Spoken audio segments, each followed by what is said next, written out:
एक दूर दराज गांव में एक बुजुर्ग उस्ताद रहा करता था जिसकी दानाई दौड़ दौड़ तक मशहूर थी। रोजाना बहुत से लोग इससे मसाइल का हल पूछने आते। एक दिन एक नौजवान जो खुद को बहुत ज़हीन और काबिल समझता था उस्ताद के पास आया। वो शहर के बड़े स्कूलों से तालीम याफ्ता था और गांव वालों को कमतर समझता था।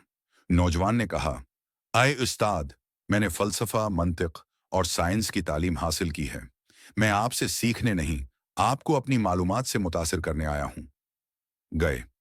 उस्ताद ने चाय का बर्तन उठाया और नौजवान के कप में चाय डालने लगा। कप भर गया, मगर उस्ताद चाय डालता ही रहा, यहां तक कि चाय कप से बहने लगी और मेज पर गिरने लगी।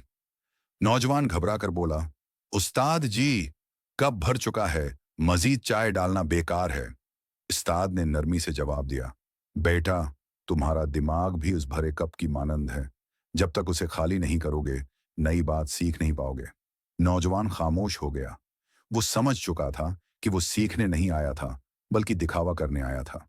इस दिन उसे सच्ची समझ आ गई कि इल्म हासिल करने के लिए सबसे पहले आजिज़ी और सुनने का ज़र्फ ज़रूरी होता है।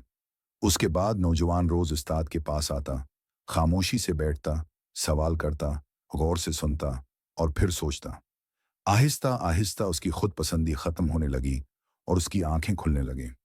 अब वो हर छोटे से छोटे शख्स से भी सीखने की कोशिश करता, चाहे वो गांव का किसान हो या बढ़िया दाई। कई साल बाद वही नौजवान खुद एक उस्ताद बन गया, और जब भी कोई शागिर्द गुरूर में आकर कहता, मुझे सब आता है, तो वो चुपचाप चाय का एक कप भरने लगता, जब तक कि चाय बहने न लगे। सबक, इल्म सिर्फ किताबों से नहीं आता।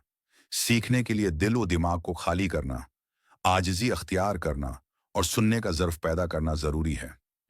जो खुद को मुकम्मल समझे, वो सीखने की राह बंद कर देता है। खाली बर्तन ही नए जायके समूह सकता है।